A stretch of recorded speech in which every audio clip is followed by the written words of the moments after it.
శ్రీకాకుళంలో ఘోర రోడ్డు ప్రమాదం చోటు చేసుకుంది. స్పాట్లో ముగ్గురు మరణించారు. అయితే ఒక బైకర్ని తప్పించబోయి లారీ వేగంతో డివైడర్ దాటి అవతల వైపుగా వస్తున్నటువంటి కారు ఢీకొట్టింది. ఈ సంఘటన సోంపేట మండలం బారువా నేషనల్ హైవే నెంబర్ 16 పైన ఈ ఘటన చోటు చేసుకుంది. అయితే ముందుగా ఒక బైక్ వెళ్తోంది. అయితే ఆ బైక్ని తప్పించబోయి ఈ డివైడర్ పైకి ఎక్కింది లారీ. అటువైపుగా అవతల వైపు నుంచి వస్తున్నటువంటి ఒక కారును లారీ వేగంగా వెళ్ళి ఢీకొట్టడంతో ఈ ప్రమాదం జరిగింది. స్పాట్లో ఒకరు మరణించారు. సో మరికొంతమందిని ఆసుపత్రికి తరలించారు. ఆసుపత్రిలో మరో ఇద్దరు మరణించారు. సో మృతుల్లో 10 ఏళ్ల బాలిక, 9 రోజుల పాప, ఇద్దరు చిన్నపిల్లలే, మరొక మహిళ కూడా ఉంది. సో మరో కారు డ్రైవర్, అంటే ఆ కారులో ప్రయాణించినటువంటి సమయంలో కారు డ్రైవర్ ఈ ఘటనతో కోమాలకు వెళ్ళిపోయాడంట. సో మృతులంతా కూడా ఒడిశాకు చెందినటువంటి ఆర్మీ కుటుంబంగా తెలుస్తోంది. విజువల్స్లో చూస్తున్నాం. సో అవతల వైపు నుంచి ఇప్పుడు ఏదైతే కారు ఉందో కార్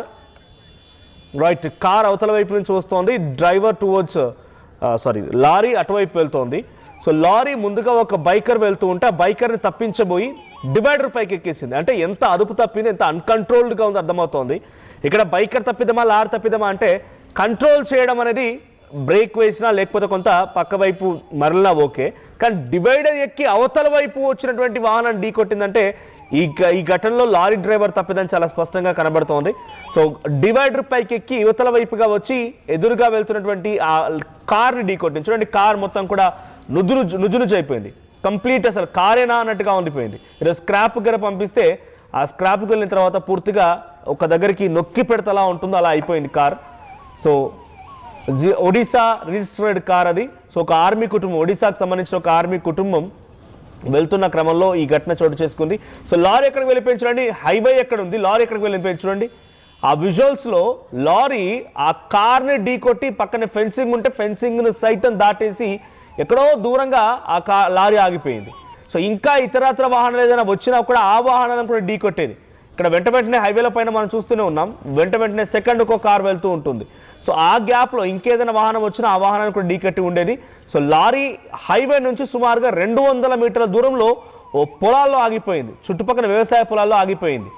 సో అంతటి వేగంగా నిర్లక్ష్యంగా ఆ లారీ డ్రైవర్ ఆ లారీ నడిపాడనే చాలా క్లియర్గా అర్థమవుతోంది. సో ఈ సంఘటన ముగ్గురు మరణించారు. సో అంతా కూడా ఒకే కుటుంబానికి సంబంధించిన వారు. 10 నెలల పాప, 10 నెలల బాలిక, 9 రోజుల పాప. ఈ ఘటన సోంపేట మండలం బారువా 16 నెంబర్ జాతీయ రహదారిపై చోటు చేసుకుని మా ప్రతినిధి నాయుడు ఉన్నారు. రైట్ నాయుడు, సో ప్రెసెంట్ ఈ ఘటనకు సంబంధించి అప్డేట్స్ ఏంటి? ఆ లారీ డ్రైవర్ మధ్యమత్తులో ఉన్నాడా? ఏమైనా సీసీటీవీ ఫుటేజ్ లాంటి దొరికిందా?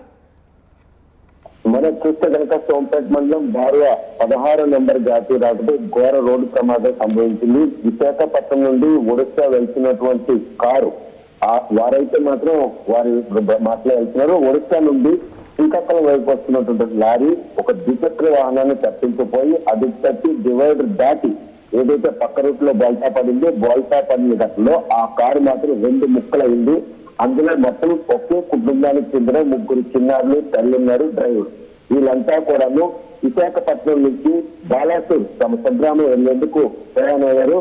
సింగనార్లు చెందినటువంటి అసిస్టెంట్ ఇంజనీర్ గా పనిచేస్తున్న కలకలత తన 3 పిల్లల్ని తీసుకొని స్వగ్రామానికి బయలుదేరడం జరిగింది. కాకపోతే ఘటనా స్థలం వద్ద మాత్రం మయూరి అనే చిన్నారి చనిపోవడం జరిగింది.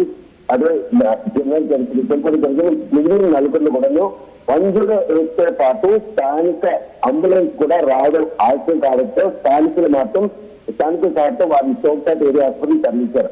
అక్కడ కనకలతో పాటు ఇద్దరు కూడా మృతి చెందారు. అంటే మొత్తం 3 కూడా తల్లి, 2 పిల్లలు మృతి చెందారు. ఇక్కడ మిగిలిన ఇద్దరు ఉన్నారు. వారు కూడా అభిషేక్, ఆదిత్య. ఎవరైతే అభిషేక్ అని వేస్తున్నాడో ఆయన లారీ డ్రైవర్, ఆదిత్య వీళ్ళిద్దరూ కోమాలో ఉండడంతో అక్కడ నుండి అక్కడ మెరుగైన చికిత్స కోసం జెమ్స్ హాస్పిటల్ హుటాహుటిన రాత్రి తరలించడం జరిగింది. కానీ వారిద్దరి పరిస్థితి కూడా విషమంగా ఉందని చెప్పి డాక్టర్లు చెప్పారు. ప్రస్తుతం కనకలక తన 3 పిల్లలు ఏదైతే అది అభిషేక్తో పాటు తనకు సంబంధించిన మయూరి 3 కూడా తీసుకొని అంటే సంక్రాంతి సెలవులు వెళ్ళడం జరిగింది. వారు వెళ్తున్న రూట్ కరెక్ట్ అయినా కూడాను కారు మాత్రం అది ఒక కరెంట్ కావడం మాత్రం అంచు ఆ ప్రదేశంలో ప్రమాదానికి సంబంధించిన పరిపాటిగా మారింది. ఏదైతే 6 లైన్ ఎక్స్ప్రెస్ ఉందో ఈ ఎక్స్ప్రెస్ ప్రక్రియ మాత్రం ఈరోజు వాహన చోదకులు పాల్పై శాపంగా మారిన పరిణామం ఈరోజు ఈ ప్రమాదం సంభవిస్తే జిల్లాలో 175 కిలోమీటర్ల మేర విస్తరించినటువంటి నేషనల్ హైవే మాత్రం కేవలం 75 కిలోమీటర్లు మాత్రమే 6 లైన్ ఎక్స్టెన్షన్ జరిగింది. అదే 6 లైన్ ఎక్స్టెన్షన్ మోటార్లోని డ్రైవర్లు కూడా ఉంటారు. లారీ కూడా అక్కడ ఫ్లైఓవర్ దిగిన తర్వాత ప్లేన్ ఏరియాకి వచ్చినప్పుడు అది 4 లైన్ గానే ఉంటుంది. కానీ ఫ్లైఓవర్ మాత్రం 6 లైన్ ఎక్స్టెన్షన్ గా ఉండదు. ఇటీవల జరిగిన ఘటనలు ప్రమాదాలన్నీ కూడాను అటువంటి ఒక అంటే అతి వేగంతో పాటు 6 లైన్ ఈ రెండు సార్లుగా కలిసి ఈ రోజు మాత్రం ఈ ప్రమాదాన్ని గురైంది. కాకపోతే లారీ మాత్రం ద్విచక్ర వాహనం ఎదురుగాస్తుంది. అక్కడ సర్వీస్ రోడ్ లేదు. సర్వీస్ రోడ్ లో లేకపోయినా కూడాను రాంగ్ రూట్ లో వెళ్తున్న ద్విచక్ర వాహనాన్ని తప్పించపోయి పక్కనున్న వాహనం తప్పించుకొని రైట్ సైడ్ లో బాల్ట పడడం జరిగింది. అంటే ఒడిశా నుండి శ్రీకాకుళం వస్తున్నటువంటి లారీ కరెండడం, అతివేగం కావడం, ద్విచక్ర వాహనం తప్పే ఈ పరిణామాలన్నీ కూడా లారీ వేడుతూ ఉంది. అది అవతల రేపులో పడింది. అటువైపుగా కారును మాత్రం బలంగా ఢీకొట్టడంతో కారు 2 ముక్కలైనటువంటి ఘటన తీసిన వారన్నింటినీ కూడా కన్సర్న్ తప్పించింది. కారులో ఉన్న చెప్తాన్ని తీసేందుకు స్థానికులు ఎంతగా ప్రయత్నించినా కూడాను లారీ డ్రైవర్ మధ్యమత్తులో ఉన్నాడా? పోలీసుల సంఘటనా స్థలానికి చేరుకొని లారీ డ్రైవర్ ని పరిశీలించారా? లారీ డ్రైవర్ మధ్యమత్తులో ఉంటే డెఫినెట్ గా అంటే ఒక డివైడర్ దాటి అవతల వైపుగా వచ్చేటువంటి కారును ఢీకొట్టింది అని అంటే డెఫినెట్ గా ఎంత వేగంగా ఎంత నిర్లక్ష్యంగా వస్తుందో అర్థమవుతోంది. అప్డేట్స్ ఏంటి ఆ విషయం పైన? మనం చూస్తే కనుక లారీ బోల్తా పడిన తర్వాత లారీ డ్రైవర్ క్లీనర్ ఇద్దరు కూడా పరారవద్దు. ఎందుకంటే నిర్మాణ ప్రదేశం కావడంతో కొద్దిగా అంటే 6:30-7 సమయం సాయంత్రం సమయం ఎవరు కూడా లారీ పొలాల్లో పడిపోయింది. కారు తీసుకొని నిచ్చిపోయింది. అక్కడ ఏం జరిగిందో తెలియదు. సెల్ఫ్ యాక్సిడెంట్ కారు అనుకోవడానికి లేదు.